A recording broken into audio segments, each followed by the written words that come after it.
Hello అండి. మనం ఎప్పుడూ బెండకాయ ఫ్రైని చిన్న పీసెస్‌గా కట్ చేసి డీప్ ఫ్రై చేసుకుంటాం కదా! అలా కాకుండా గుత్తి బెండకాయ టైప్‌లో ట్రై చేస్తే అన్నం కూడా వదలకుండా ఇంకా ఎక్కువ తినాలనిపిస్తది.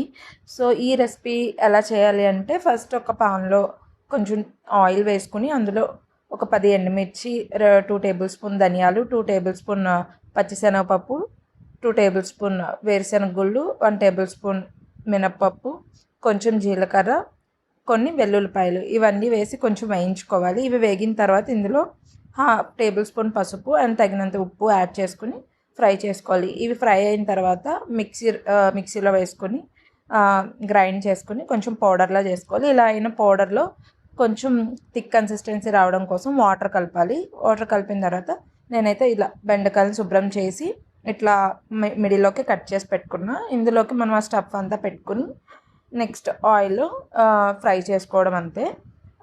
ఇది ఫ్రై అయిన తర్వాత మనకి ఆల్రెడీ వీటిలో యాడ్ చేసిన స్టఫ్ కొంచెం మిగిలిపోతుంది కదా! అది ఇలా పైన వేసేసుకొని చేయడమే. అంతే, బెండకాయ ఫ్రై రెడీ అయిపోయినట్టే.